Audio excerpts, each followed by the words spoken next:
እድሉ ስለተሰጠኝ አመሰግናለሁ። በመጀመሪያ ምስጋና ላቀርብ የምፈልገው የስድስት ወር እቅድ አፈጻጸም ሰራተኛው ሁሉ በተገኘበት መቅረቡ ምስጋና ላቀርብ እፈልጋለሁ። ምክንያቱም ያሉትን ችግሮች በግልጽ እየተነጋገር መፍታት መቻል ስላለብን ነው።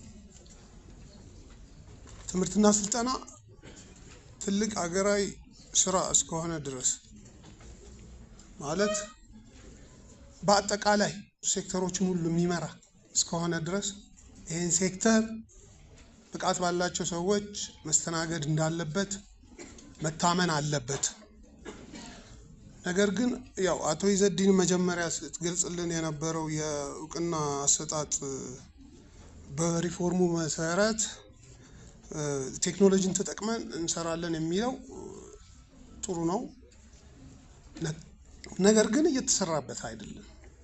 እየተሰራበት ስላልሆነ ድክመታችን መሆኑን በደንብ መያዝና መረዳት መቻል እንዳለብን ይገባኛል። ስለዚህ የአቶ ሰለሞንም ሲያቀርቡ በነበረው የሪፖርት ላይ የነበሩ ነገሮች ፊገራቲቭ በጣም ብዙ ነገሮች መሰራት ያለባቸው ነገሮች እያሉ ያው ዝም ብለን የምናቀርባቸው ነገሮች አሉ። እነዛም መስተካከል አለባቸው። ከዚህ በፊትም በተደጋጋሚ ተናግሬያለሁ። በእኛው በራሳችን በፓርቲኩላርሊ በትምህርትና ስልጠና ቋንቋ ሲባል ማይክሮ ፕላኒንግ ስኩል ማፒንግ እና ማይክሮ ፕላኒንግን ኢንክሉድ ባደረገ መልኩ የተቋማትን መረጃዎች በአግባቡ መያዝ እንዳለብን ፓርቲኩላርሊ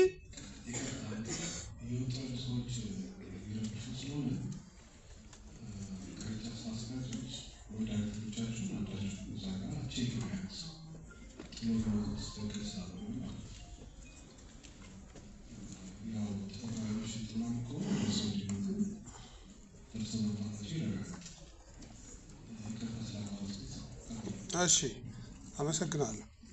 በዚህ ረገድ መያዝ እንዳለብን መገንዘብ አለብን። ነገር ግን ከላይም የሚመጡ መረጃዎች እነዚህን ዳታዎች አልገልጸውም። ቢኮዝ ትምህርት ቤት ውስጥ ገብቶ መማር ስለሚያስፈልግ ሌሎቹ ነገሮች በጣም ዝርዝር ነገሮች ስለሆኑ ከዚህ በፊት በጣም ስለጻፍኩበትም አልደግመውም። ዝርዝሮቹን አልናገርም።